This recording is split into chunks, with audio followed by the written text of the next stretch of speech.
So you've heard it before. The way to have a successful relationship is to take 100% responsibility for everything that happens within that relationship. Because you can't change another person, but you can always change yourself. And when you change yourself, you often find that something shifts within the relationship. It's such a great idea. There's no blaming, there's no playing the victim. It's win-win all around. But what if it doesn't work? Hi, I'm Amy Waterman, a dating and relationship expert with yourbrilliance.com. And in this video series, I give you the short answer to love's biggest questions.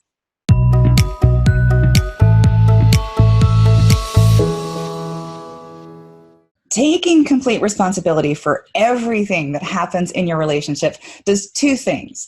Number one, it lets your partner off the hook.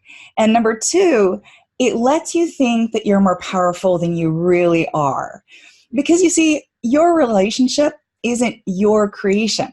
It's a co-creation, right? It's something that he created along with you. So taking complete responsibility for it would be like taking complete responsibility for a team project. It takes the team out of your relationship. Dr. Craig Malkin points out that the people who take ownership of all of their relationship problems are often what he calls chronic self-blamers. He writes, quote, "Self-blame comes in handy when a relationship no longer works and leaving it just feels too painful. If we convince ourselves that someone's being hurtful or insensitive because of our own failings, then there's hope, because all we have to do is improve. If I'm the problem, then the happiness of the relationship is entirely in my hands. It's a solution that preserves hope at the expense of our self-esteem."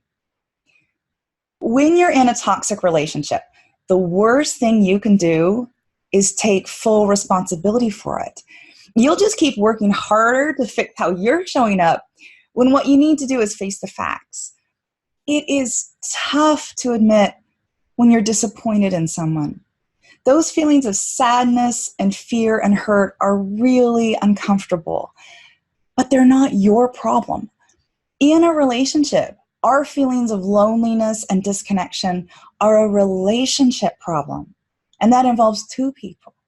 Respect him enough to be honest about how you're feeling, even if you think you might lose him. And respect him enough as a man to hold him accountable for his part. He's a grown man. He can take it. So no, you should never take 100% responsibility for what's going on in your relationship. His behavior has always been his responsibility, and your responsibility has always been your own behavior.